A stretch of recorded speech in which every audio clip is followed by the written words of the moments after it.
What if Harry Potter had a different ending? We all remember how it ends. The boy who lived defeats Voldemort and rides off into a tidy 19 years later epilogue. But shockingly, that was never the only ending on the table. J.K. Rowling considered 11 alternative endings that almost changed the Harry Potter series forever, and some of them will genuinely shock you. From Ron Weasley dying out of sheer spite to Voldemort surviving the final battle, Rowling considered endings so dramatically different that the series we know and love today could have been an entirely different story. Let's start with the one that would have broken every fan's heart. Ron Weasley was supposed to die. Not in some vague hypothetical way. Rowling seriously considered killing him off. In an interview for the Deathly Hallows Part 2 DVD, she sat down with Daniel Radcliffe and admitted that she'd originally planned for all three members of the trio to survive. But halfway through writing the series, during what she described as a rough personal period, she started thinking about killing one of them off. Her words, out of sheer spite. Out of sheer spite. Let that sink in for a second. The woman who created the wizarding world was going through a dark enough period that she considered killing Ron Weasley out of pure spite, with zero narrative reason behind it. And here's what makes this even more unsettling. Book readers know this one. That moment in Order of the Phoenix when Mrs. Weasley faces the boggart, and it cycles through her worst fears, showing the dead bodies of her family members. There's a horrifying moment where readers thought they were looking at Ron's actual corpse. Many fans now believe that scene was Rowling's way of getting that dark impulse out of her system, of flirting with the idea on the page without actually going through with it. Imagine a Harry Potter series where Ron dies, or the Golden Trio becomes a duo. The entire emotional architecture of the final books would have collapsed. Harry's journey through the Deathly Hallows, already the loneliest stretch of the series, would have been devastating beyond recovery. We dodged a killing curse on that one. Without Ron, the Horcrux hunt changes completely. Ron is the one who destroys the locket using the Sword of Gryffindor. And that's after weeks of emotional torture from the thing whispering his deepest insecurities into his ear. He also pulls Harry out of a frozen pond when the locket nearly drowns him. Remove Ron, and Harry is dead at the bottom of a lake in the Forest of Dean, long before the final battle even starts. Then there's the chess match in Philosopher's Stone, the moment that first proved Ron's value to the trio. Ron sacrificed himself on a giant chessboard so Harry could move forward. Take him out of the story permanently and you lose one of the earliest and clearest examples of loyalty in the entire series. The Golden Trio works because each member covers the other's blind spots. Ron is the emotional anchor. Without him, Hermione and Harry have brains and bravery, but they're missing the heart. But if Ron got a reprieve, someone else had to pay the price. And that brings us to the second alternative ending. Arthur Weasley was originally going to die in Order of the Phoenix. When Nagini attacked him while he was guarding the Department of Mysteries, that was supposed to be it. Game over for the Weasley patriarch. Rowling had written it as a death scene, but at the last minute, she changed her mind. Her reason? Arthur was one of the only good father figures in the entire series. Think about it. Harry's parents are dead. Neville's parents are permanently incapacitated. Sirius is on the run. Dumbledore keeps secrets. Arthur Weasley is the one adult in Harry's life who is genuinely warm, genuinely present, and genuinely good. Killing him would have robbed the series of something it desperately needed. But here's the gut punch. Rowling explained the cost of that decision in a statement that still haunts fans. Arthur lived, so Lupin had to die. That was the trade. She didn't enjoy making it, and she said that the only time her editor ever saw her cry was over the fate of Teddy. Teddy Lupin, a baby orphaned by war, just like Harry. Rowling saved one father and condemned another. She's described herself as a ruthless killer when it comes to her characters, and this decision proves it. A price has to be paid. When the story deals with pure evil, someone has to die to make the war feel real. It just couldn't be Arthur. Arthur's survival also preserved something the series quietly depended on: the burrow as a functioning home. Every Christmas, every summer, every moment Harry spent with the Weasleys reinforced the idea that family is really about who feeds you dinner and yells at you for flying a car into a tree. Arthur was the warm center of that chaos. With him gone, Molly would have been a grieving widow, raising a house full of children during a war. and the burrow would have shifted from a sanctuary to a reminder of loss. There's also the practical side. Arthur Weasley worked at the Ministry, and his connections inside the Department of Magical Law Enforcement gave the Order of Phoenix intelligence they couldn't have gotten any other way. His death would have blinded the Order at the worst possible moment. Now, let's talk about what might be the most philosophically interesting alternative ending of all. What if Harry had stayed dead? When Harry walks into the Forbidden Forest and allows Voldemort to hit him with a killing curse, he ends up in that ethereal white version of King's Cross Station. Dumbledore is there, and he tells Harry he has a choice. He can go back and finish the fight, or he can board a train and move on. In that moment, all of Harry's pain is gone. Everyone he's ever lost is waiting for him on the other side. His parents, Sirius, Lupin, Fred, every person the war has taken from him. Rowling acknowledged that she understood the appeal of ending it there. He's even said she completely gets the instinct to kill your main character off, if only because it means nobody else can ever write a sequel. But the beauty of Harry's choice to return goes deeper than heroism, and it's something the movies completely missed. By sacrificing himself willingly, Harry enacted the same ancient magic his mother used when she died for him. When he came back and the battle resumed, Voldemort's spells couldn't touch anyone Harry was fighting to protect. His sacrifice shielded them all. If Harry stays dead, that protection never activates, and the Battle of Hogwarts becomes a massacre. There's another angle to this that rarely gets discussed. If Harry stays in that limbo version of King's Cross, Voldemort's soul fragment inside him dies there too. The Horcrux is destroyed either way. But the people who know that, Dumbledore, Snape, are both already dead by this point. Nobody left alive in the castle understands the full Horcrux count. Neville might still kill Nagini, he might still pull the sword from the Sorting Hat.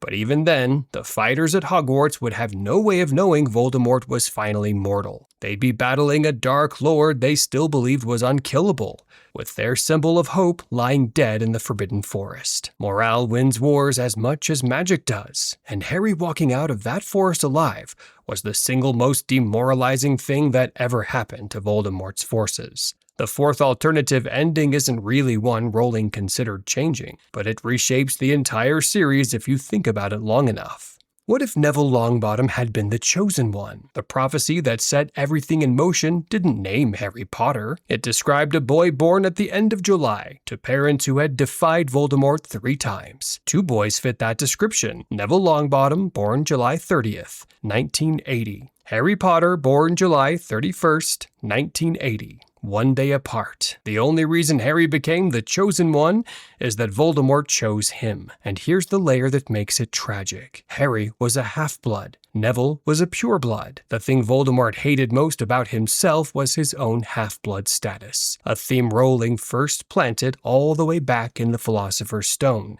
and developed through the Half-Blood Prince. He saw himself in Harry and decided that this baby, not Neville, was the greater threat. Voldemort's own self-loathing determined the fate of the wizarding world. But here's what's wild. Neville, played in the films by Matthew Lewis, essentially became a chosen one anyway. He led Dumbledore's army when Harry was gone. He stood up to Voldemort face to face.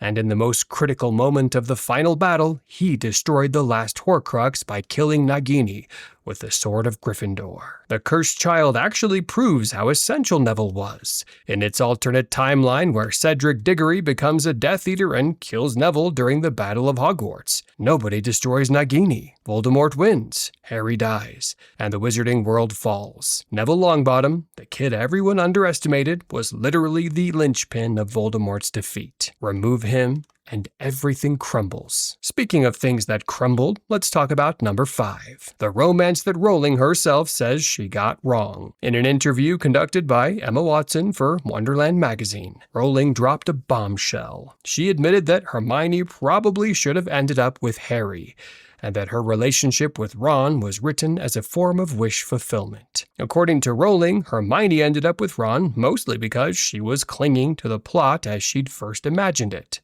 for reasons that had very little to do with literature. She went even further, saying Ron and Hermione would probably need relationship counseling. Watson, who played Hermione, agreed and added that she thinks plenty of fans already suspected the same thing, and quietly wondered whether Ron could have really made Hermione happy. Rowling did later soften this stance somewhat, including in later comments. She acknowledged that Ron and Hermione work as an opposites attract couple, that Hermione has the sensitivity Ron lacks, and Ron loosens Hermione up. But the fact remains that the author herself questioned one of the most fundamental relationships in her own series. That's rare. That's almost unheard of, and it opened a debate that fans are still having more than a decade later. Number 6 is the strangest one on this list, and honestly, the most controversial. According to Greg Palast, a respected British investigative journalist, Rowling once shared an alternate ending with him that sounds like it came from a completely different series. In this version, there is no big showdown at Hogwarts.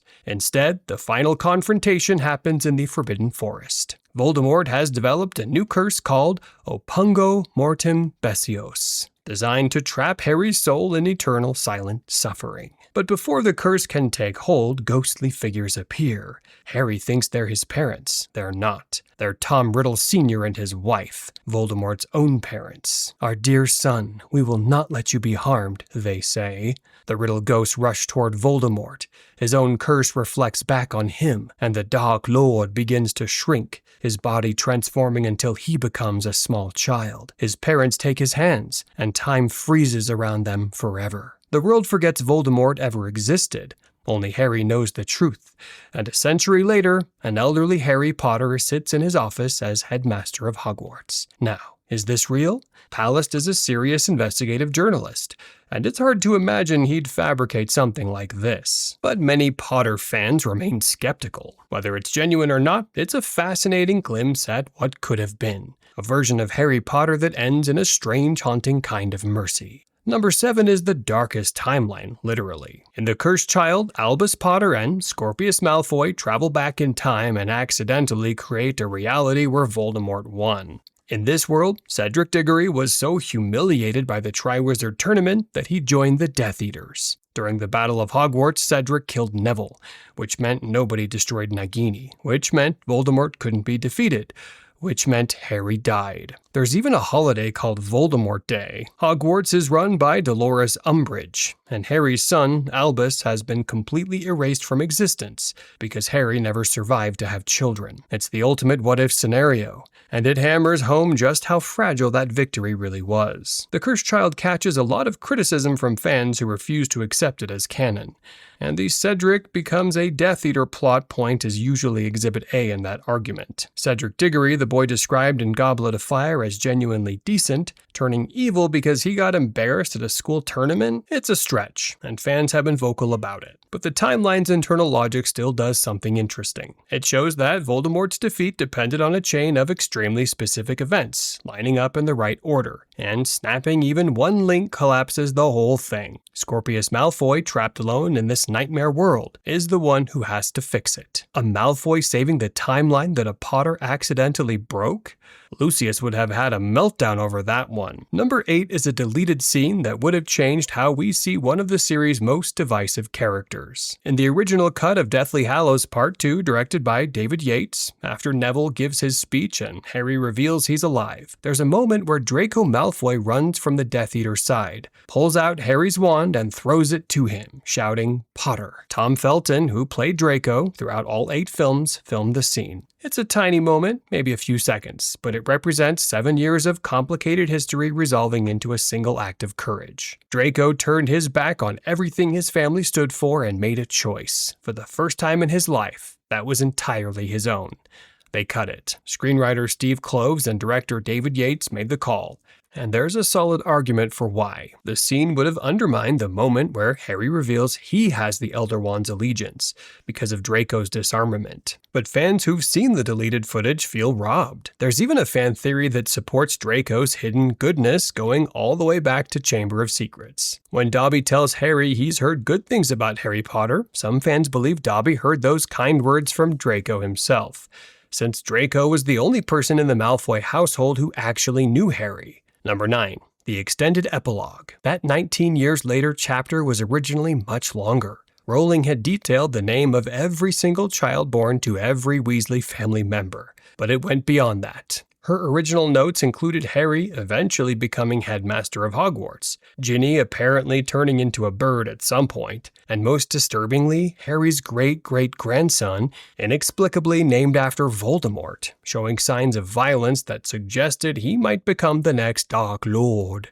Rowling scrapped all of it because, in her own words, it didn't work very well as a piece of writing. What we got instead was deliberately vague. She wanted the epilogue to feel nebulous, like looking at platform 9 3/4 through the mist. And honestly, even what made it into the book published by Bloomsbury in the UK and Scholastic in the US is controversial. After 7 years of trauma, watching the entire cast live happily ever after felt too clean for some readers. And don't even get fans started on the name Albus Severus Potter. The name remains one of the most debated choices in the entire series. Harry named his son after 2 Hogwarts headmasters, one of whom kept secrets that nearly got Harry killed multiple times, and another who bullied Harry's classmates for years. Meanwhile, Rubeus Hagrid, the man who literally carried Harry out of the ruins of his parents' house and introduced him to the wizarding world, didn't even get a middle name? Fans have pointed this out so relentlessly that it's become one of the longest-running jokes in the fandom. The extended epilogue, for all its problems, at least would have given us enough detail to argue about something else. Number 10. Snape survives. The greatest twist in the entire series is the revelation that Severus Snape was protecting Harry all along. His death at the fangs of Nagini, followed by the always memory sequence, stands as one of the most emotionally devastating moments in fiction. But Rowling has publicly apologized for killing Snape, just as she apologized for killing Fred Weasley and Remus Lupin. Fred, by her own admission, hit her the hardest. An alternate ending where Snape survives would have allowed him to fully redeem himself in Harry's eyes while still alive, to be acknowledged, thanked, and allowed to finally find some peace. Instead, Rowling chose the more painful path. Snape dies believing Harry sees him as a villain, and Harry only learns the truth after it's too late to say he's sorry. It's more tragic that way, but it didn't have to be. A surviving Snape also raises a question nobody in the wizarding world ever had to answer. What do you do with a hero who spent 2 decades being genuinely terrible to children? Snape bullied Neville so badly that his boggart literally turned into Snape. He mocked Hermione's teeth. He tormented Harry at every opportunity. The always reveal reframes his motivation, but it doesn't erase the damage. If Snape had lived, Hogwarts would have faced the uncomfortable reality of a teacher who sacrificed everything for the cause, while simultaneously being awful at the one job the school actually hired him to do. Rowling killing Snape was merciful in a way. It let him become a legend without ever having to sit through an awkward staff meeting, where McGonagall brings up his teaching evaluations. And finally, number 11, the smallest change that might be the most meaningful. Before Deathly Hallows was published, Rowling said on multiple occasions that the last word of the series would be Scar. She had planned it for years, a final callback to the mark that defined Harry's life. The lightning bolt that connected him to Voldemort, the physical reminder of everything he'd survived. But when the book finally hit shelves in 2007, published simultaneously by Bloomsbury and Scholastic in what became the fastest-selling book in history, the last word wasn't Scar. The final 3 words of the Harry Potter series are, all was well. Think about what that change means. Ending on Scar would have defined Harry by his trauma. It would have been a reminder that no matter what he accomplished, he would always carry the mark of Voldemort's violence. Ending on All Was Well does something entirely different. It says the pain is still there, the scar hasn't faded, but it no longer defines him. Harry isn't the boy who lived anymore. He's just a dad seeing his kid off to school, and everything is okay. Now, if you think these alternate endings messed with the timeline, wait until Harry starts picking a different bride in every scenario. What if Harry Potter married every other witch? That's your next lesson here at Stickman Hogwarts. Click now before Ginny finds out.